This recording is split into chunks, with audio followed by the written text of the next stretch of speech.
تو این آموزش میخوایم با یکی از ابزارهای مناسب جابجایی فایل آشنا بشیم که فایل رو روی فضای ابری ذخیره میکنه، رایگانه و دسترسیش راحته. از همه دیوایس ها میشه بهش دسترسی پیدا کرد، چه از طریق وب چه از طریق حالا اندروید و آیفون فرقی نمیکنه. خب این ابزار گوگل درایو هست. اینجا میبینید آیکونش رو، حتما توی موبایلتون هم قبلا دیدین. من اینجا فقط تو گوگل زدم گوگل درایو و برام اینها رو ساجست داده که حالا میتونم بازش بکنم. اگرم که نخواستی سرچ کنید google.com.drive اگر برید وارد میشید، کافیه اینجا go to drive رو بزنید و وارد حالا قسمت درایوتون میشید، drive.google.com.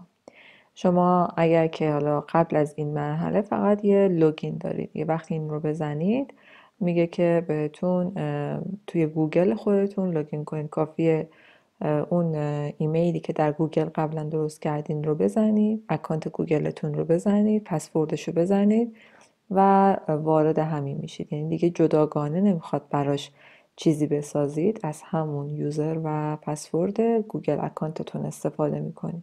فرض کنید که بخواید توی سیستمی به این لاگین بشید که مال خودتون نیست و نمیخواین اون پسوردی که میزنید توی سیستم ذخیره بشه و حتی یوزرتون نمیخواین به جا بمونه. و این کار میتونید توی مرورگر وقتی که نیو میخواین بزنید به جای نیو ویندو نیو پرایوت ویندو رو بزنید. حالا ممکنه که حالا کنترل شیفت پی باشه. ببینید الان برای من یک دونه صفحه باز کرد. خیلی وقت تیره تره، مثلا ممکن سیاه باشه، حالا توی این فایرفاکس جدید تیره تره. همه اکثر اینا دارن دیگه، هم توی سافاری این هست، هم توی کروم اینجور هست، توی حالا موزیلا اینجور هست، فرق نمیکنه. و حالا دیگه اینجا میزنید googledrive.com و وارد میشید، یوزر پسوردتون رو میدین و وارد همین قسمت میشید که ما هستیم و دیگه مطمئنید که کوکیا و هیچ، یعنی پسوردتون چیزی توی اون سیستم ذخیره نمیشه. این از این. حالا من وب گوگل درایو رو باز کردم. توی این قسمت خب من یه سری چیزایی از قبل ریختم تو. شما ممکنه اینجا چیزی نداشته باشید، بگید که تازه میخوایم شروع بکنم. قبل از اون ببینید ممکنه براتون اینجا یه نوتیفیکیشن بیاره که میخوای این نرم افزارش رو دانلود بکنی و روی اینجا نصب بکنی. شما میتونید نرم افزارش رو هم دانلود بکنید، رو دسکتاپتون نصب بکنید. و حالا یه سری امکانات دارید. میتونید فولدر بندی بکنید، میتونید فایلایی رو که آپلود کردین رو با کسی شیر کنید، یعنی لینکش رو از طریق پیام رسان یا حالا هر جای ایمیل بدید به کسی که میخواین از اون استفاده بکنه، یا کلا پابلیکش کنید که حالا بهتون میگم چجوری.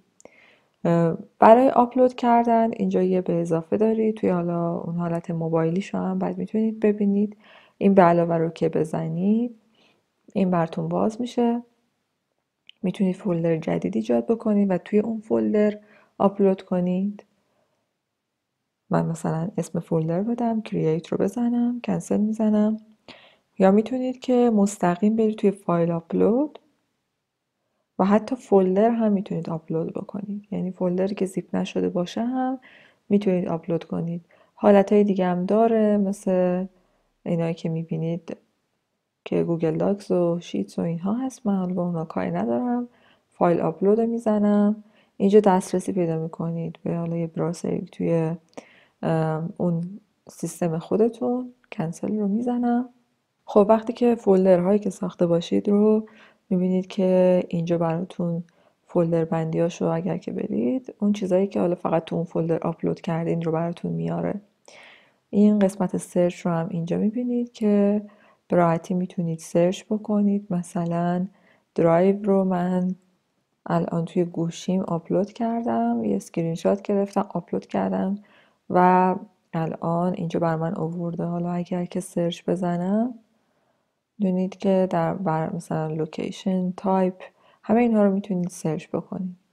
الان این اسم این درایو هست و من میتونم این رو ببینید. این رو تو سیستمم الان ندارم از تو گوشیم آپلود کردم تو درایوم که حالا اونم بهتون نشون میدم چجوری. کافیه این رو بزنم روش، راست کلیک بکنم و دانلودش بکنم.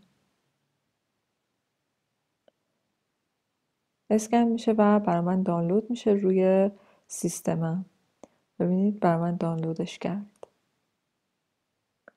پس اگر که بخواید به راحتی، حالا فرض کنید روی سیستم دیگه این کارو کردید، دفعه بعد میخواید روی سیستم جدید فایلاتون رو بیارید، کافیه به همین درایوتون لوگین بشید و اون رو دانلود بکنید.